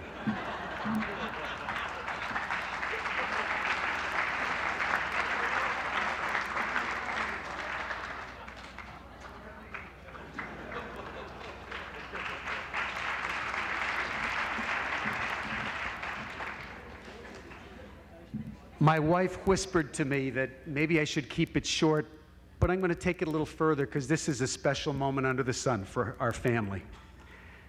There was the green monster at Fenway Park, and there was the Kevin monster with a heart of gold on Forest Street. Thank you for remembering, Kevin. Kev, do you remember the TV show that we used to watch together senior year? What was the name of that? No, sir. Adventures in Paradise, starring Gardner McKay. Winchester was a paradise back then. The snow was whiter, the ice on Long Pond blacker. Dana Kelly's spirals were spiraler, tighter. Bounce passes were crisper.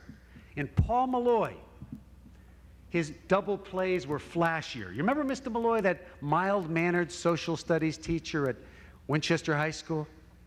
One of the feistiest, toughest second basemen and competitors I've ever known. Mr. Malloy, would you stand, please?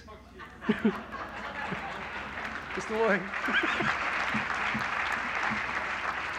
Capitalupo disagrees with everything I said right now. Even the pom-poms were puffier, and the Winchester cheerleaders peppier and preppier, except for maybe the Belmont cheerleaders. Right, Leslie? And the world stopped for Bobo. It sounds like nobody remembers Bobo, but male hearts pounded as ankle-length cheerleader skirts teased to the knee and winked at us on the way down. That was Bobo. And all was well with the world back then. Put up with me. Bobo ski what not and two. Bobo ski what not and two. Ishki bibliotendote, sis boom ba, Winchester High School. Yes!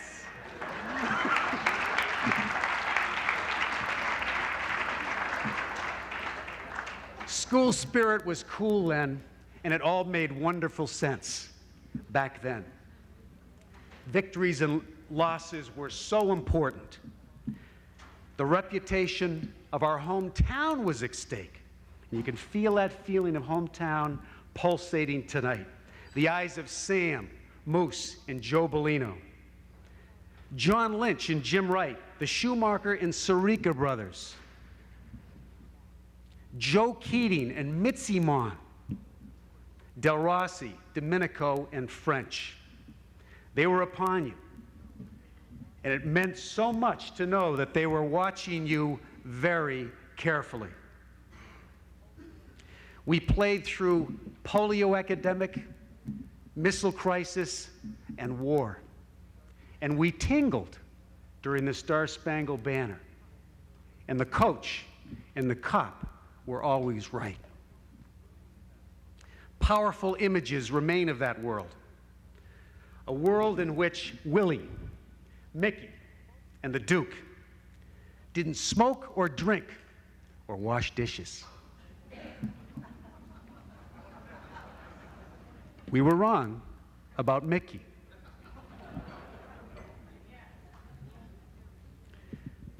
The World Series was played in the daylight, and every kid would watch and mimic and imagine. The Boston Garden hosted the best in high school basketball. And then the world learned about violence and shot down the young man's dream of hoops on the parquet. It was a world in which the high school seniors generally started, and the juniors sat the bench probably waiting for Bobo, and never complained about playing time because the uniform was enough, and that was the way it was. Vandy French's fastball. It's one of those images I got to come back to. It had a personality of its own. It spit flames at you. It sizzled towards your head and veered down to the outside corner and low, strike three, time and time again. But you know something, Vandy? It never happened to me once. Did you know that, Vandy? It happened to me several times, not once. It was a world in which Peter Morgan, one tough defensive end. You remember Peter? Tough defensive end. During football practice, he rearranged my face one day. And Coach Knowlton reached into his pocket and pulled out a number 2 pencil. Niles Nelson. Wow. Coach Knowlton took that pencil and restored the remains of my face on the field. And my wife still finds me appealing today. But there were no cosmetic surgeries, no calls to Sam Rotundi to explore pain and suffering damages. It was a different kind of world. It was a world in which Converse All-Stars cost $1 at the Malden factory outlet.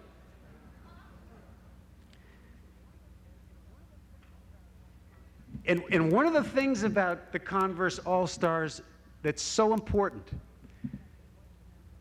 they kept white men from jumping for generations. I attribute it to the old Converse All-Star. John Reardon. Remember John Reardon? John Reardon. He was John Wayne wrapped up in John Reardon. John Reardon could bench press 175 pounds 5 times, and John was the man. Kind of broad at the shoulder and narrow at the hip. Everybody knew you didn't give no lip to Big John. Today, my wife and daughter can do that. It's a very different world.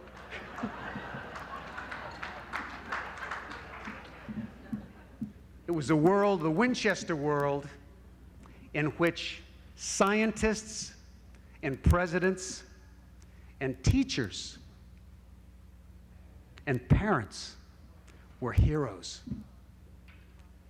I am proud to be a product of that world. I am happy to be alive today, and I am honored to be a recipient of this recognition. Thank you very much.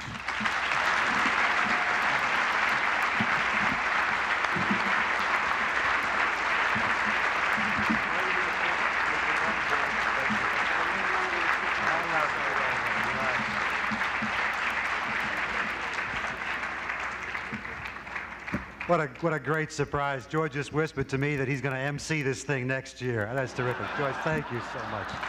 Appreciate it. I'll give you some help with the film, George. Don't worry about a thing. We'll get it. It's ironic that tonight Manny Marshall will be presenting Joe Bonacera, because the last time I saw Manny Marshall, Joe Bonacera was organizing a tribute to him in his retirement for an incredible coaching career. And maybe it's because I graduated early in the 60s and just didn't follow it that closely, but you look back the record of Manny Marshall and you talk to the players who played for him. That night, I will never forget that night. Individuals, they came from all over this country, these kids, and their memories and the way they verbalized their feelings about this coach. You know, soft-spoken as you'll see, understated, but a fabulous, fabulous coach who contributed so much to this town. Manny Marshall.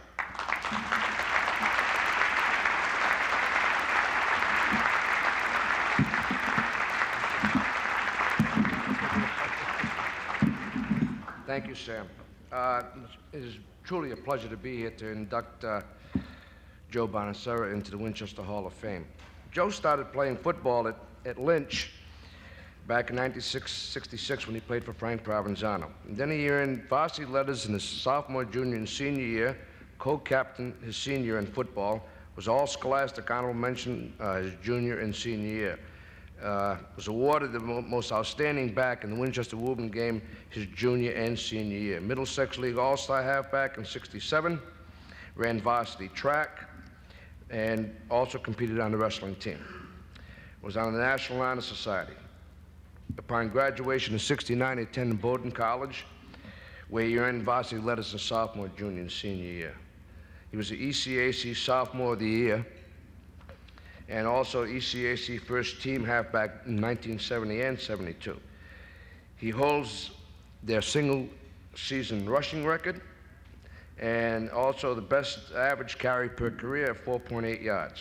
Also their longest run from scrimmage.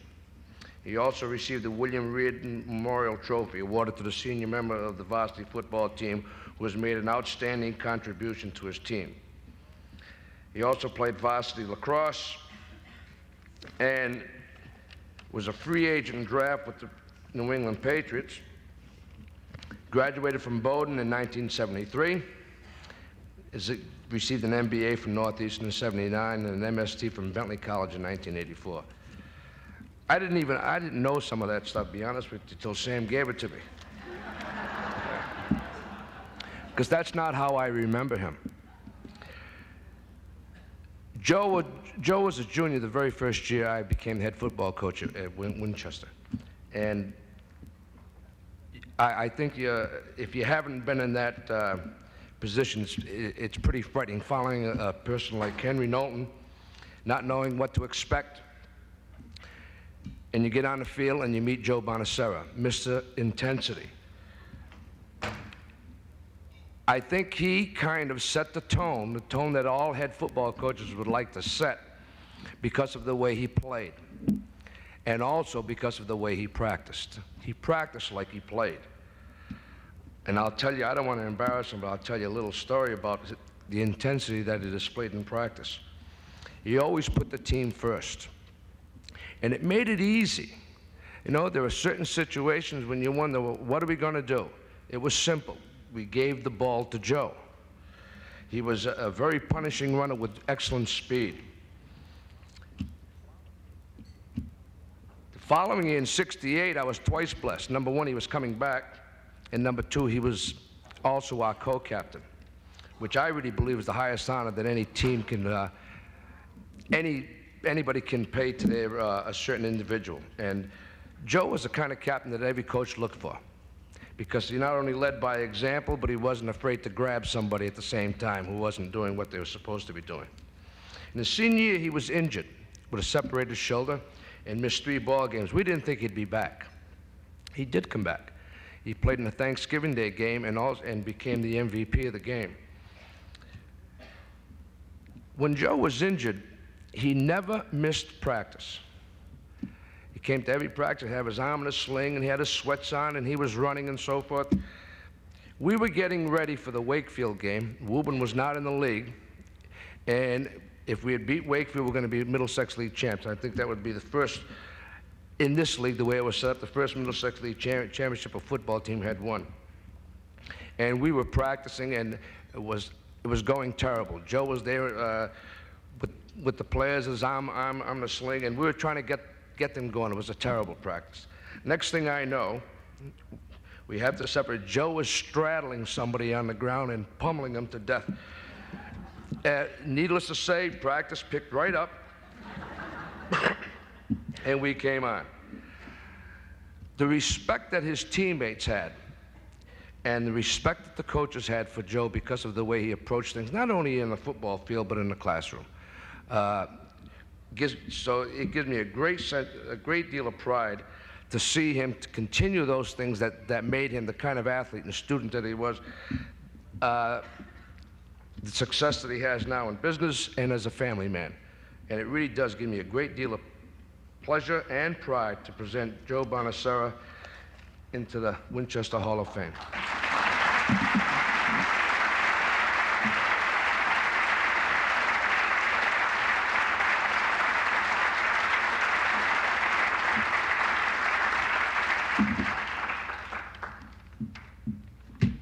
Thank you. Thank you, Coach Marshall, members of the Sports Foundation, and the sponsors who have provided me this opportunity to be standing here this evening. This honor, as well as the honor of having worn a Winchester Sachem's football uniform, is something that I'll be proud of for the rest of my life. However, being inducted into the Sports Foundation Hall of Fame is not only an honor for me and my family, but an honor and a tribute to my teammates, because success on the field was truly a team effort. There were no superstars when I played, just young men with great coaching who worked hard together and sacrificed to achieve a goal. This game is also, and especially, a tribute to Coach Marshall, who through a game called football taught us that teamwork, discipline, determination were also the critical rules of this game called life. This honor is even more a tribute to each of you here tonight. Your generous contributions of money, time, and moral support along the sideline have provided an opportunity for our young adults to learn the values and lessons from athletic participation. Fundamental to sports is competition, and competition is the force that drives us to doing our personal best. In the words of Penn State football coach Joe Paterno, and I quote, "Love the fact that you have an opponent, for he's the guy that's forcing you to be as best you can be." Competition, teamwork, discipline teach a work ethic that's 100% transferable to business and the professions. Today's young athletes, our seniors here tonight, they're still here, will continue to learn, as I did, as my teammates did, that discipline, hard work, the ability to work with change and welcome change generates success, whatever the game. Competition strengthens the capability to focus on a goal and provides experience in working toward a goal. In perspective, the teamwork that we learned encourages flexibility, the ability to work with change. In perspective, competition drives achievement by teaching discipline and determination. In perspective, teamwork and competition forge us into winners, even if the scoreboard says we've lost. As I look around the room this evening, I see one team supporting one goal: the perpetuation of athletics at Winchester High School and the values and lessons that it teaches our young adults. And in perspective, that makes us all winners. I share this honor and award with all of you tonight. Thank you.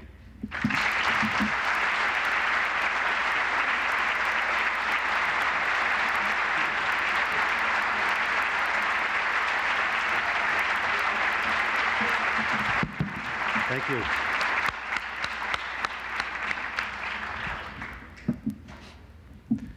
Last and by no means least, as you know, is our last inductee. You talk about periods or eras of sports in Winchester, you have to think about the girls' soccer program. You just have to think about it. It doesn't matter where you go in this country, literally. If you talk about high school soccer, they'll know the name Winchester.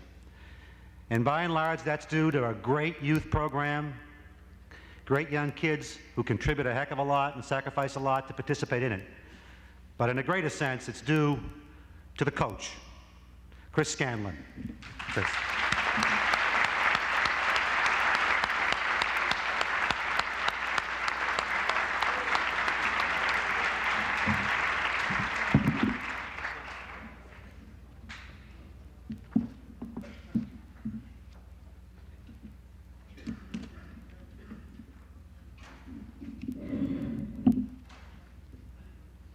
I'd like to begin by first saying it's a privilege as a high school varsity coach to be here tonight and to thank all of you for supporting the Winchester sports program.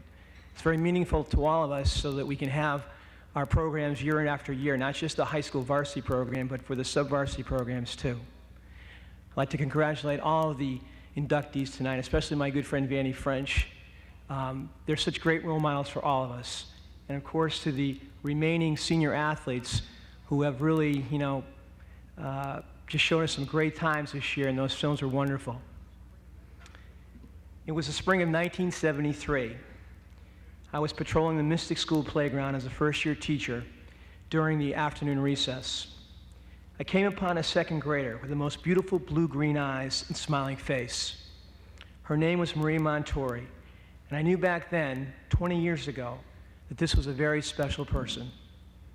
In the following year, I taught Maria's brother Richie in 6th grade and became acquainted with Maria's parents, Carmela and Arthur, two of the finest people I know, and who are so responsible for the positive things that Maria reflects.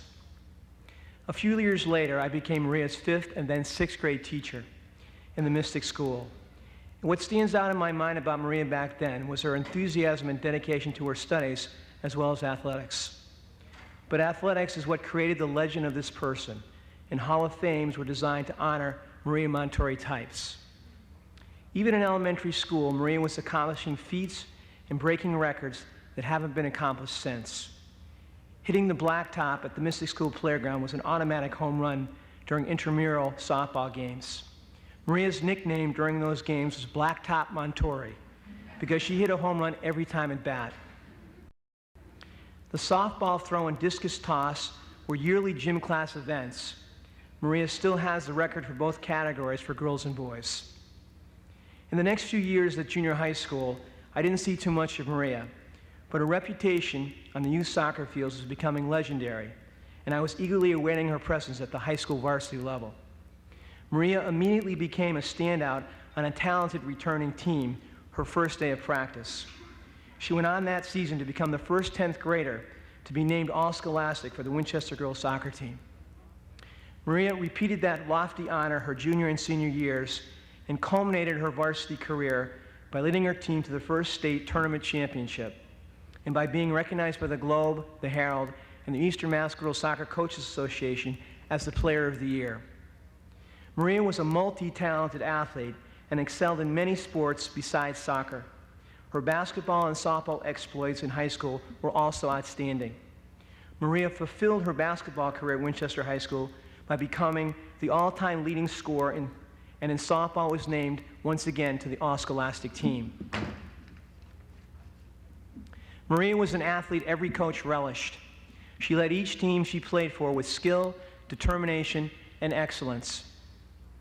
Maria became a heavily recruited player by many colleges, but she chose Boston College because it was close to home and it offered her the academic and athletic challenges she desired. In her first soccer season at BC, she became a starter and scored the first goal against the defending national champions, the University of North Carolina, from 40 yards out. Although they eventually lost that day, Maria had made her first mark athletically at the national scene. Maria crowned her college soccer career by being chosen a Division I All-American.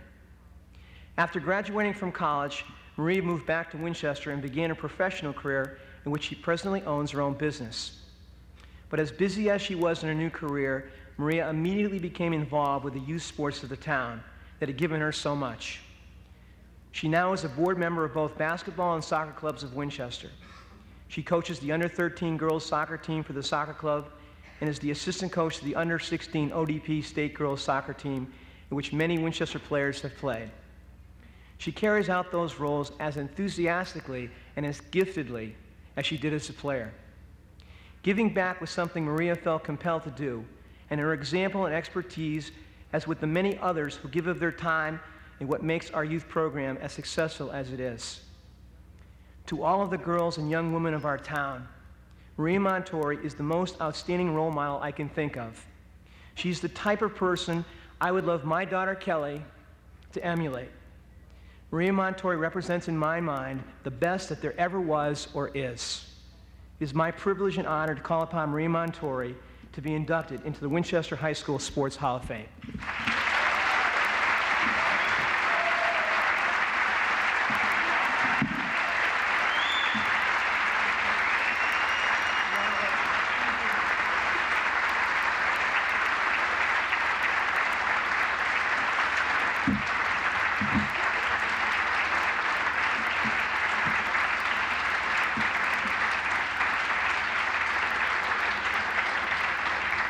Thank you very much. I will be totally honest with you, I am nervous. There's about 600 people here, and I have not spoken in front of 600 people, but as Jack Marlowe said to me earlier, there's no difference between 6 people and 600, but I think he lied to me.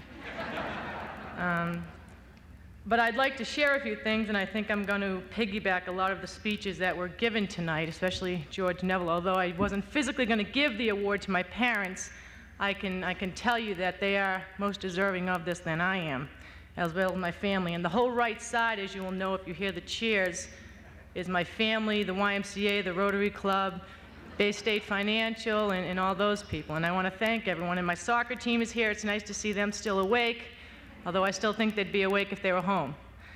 But I want to thank everybody for giving me this opportunity tonight. The Hall of Fame Committee, as you would see, that I am on the committee, but I didn't vote for myself. And I want you to know that. But to be honest with you, and totally honest with you, growing up in Winchester has been a great experience for me. I've had many great opportunities here, and I'll just touch upon a few because I know we want to get out of here. The great thing about growing up in Winchester, to let you know, was that everything was at my disposal. I didn't have to go anywhere else to become an accomplished athlete. And I say that with true conviction because I was able to walk outside my door and go down to a field and play soccer or play basketball or play softball and have a coach down there and do whatever. And I played the sports because I loved them. I wasn't forced to do anything, and I have to tell you that the great part about Winchester is that the town of Winchester and you people in the community truly made their athletes feel like giants. And it was a wonderful feeling coming through the school system. And I'll tell you, it continues on, and I think the youth programs here are wonderful. I give back to the community, at least I try to give back what I can, only because I got so much out of it. I became a great athlete in high school, and I'm not ashamed to say that I became a great soccer player because of Chris Scanlon. I don't think he would ever admit that, but anything I had learned here was because of Chris Scanlon and the youth programs that started way back with Jim Earlham. And you know, Chris will sit there and probably would deny everything, but when I went on to Boston College, I didn't become a great athlete. I played at a high level, and that made me play at a higher level, but I will tell you that Chris taught me everything I know as an athlete. I was fortunate enough to go on to play softball at Boston College also. Under Jim McConaughey as a high school coach, he gave me a great experience. I unfortunately didn't play basketball there, although I played intramural basketball, but that was something else. And Joe DiSarcina, who isn't here tonight, gives back to the youth programs as well, and I want to thank them because they've been an integral part of my success. The one thing I can tell you is that I am one of 8 children, and I am the youngest of 8, and I am spoiled. I was spoiled, I still am. I've got 7 brothers and sisters who are here tonight, and they have been a very, very, very big part of my career. They probably don't understand why I'm saying this, although they should. They gave up a lot for me. They gave up a lot of time, a lot of effort, and I appreciate that, and I love them very much. They all married wonderful people. I have 4 great brother-in-laws. I have 2 wonderful sister-in-laws. I'm fortunate to have my aunt and my uncles here and my cousin and some special friends, and they all play a very big part in what I've done. I can tell you I have not done it all alone. I was a hard worker. I was blessed with talent, and Chris Scanlon always says don't depend on your natural abilities, and I truly believe that, but I will tell you I wasn't done alone. And I think as George said, you know, your parents are your biggest part of your life, and my parents still are. And they were back then, and they always will be. And I try to pass all of this knowledge that I have brought with me from my family to my players, and I hope they understand that they should be respecting their families the way I have, because they've given me so much. This has been a great night. The town of Winchester has been wonderful to me. They continue to be wonderful to me as I come back with a business. I want to thank them. I want to thank everyone for coming tonight and honoring me. Thank you very much.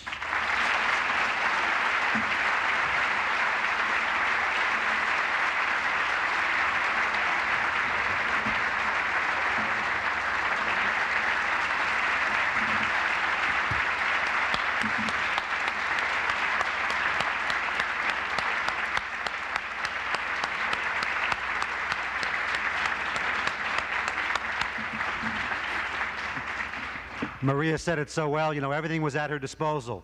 But as we know, we're here tonight because it isn't the same today. And this is not at the disposal of all athletes any longer, not only in Winchester, but throughout this whole Commonwealth.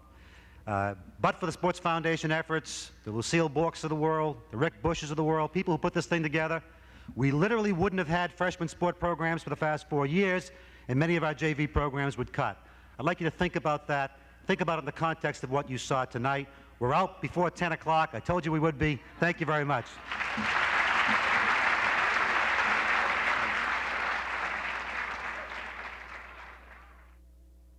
There's a hero. If you look inside your heart, you don't have to be afraid of what you are.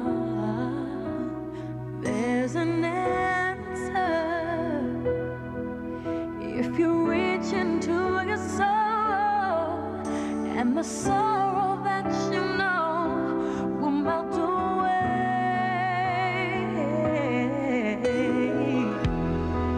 And then a hero comes along with the strength to carry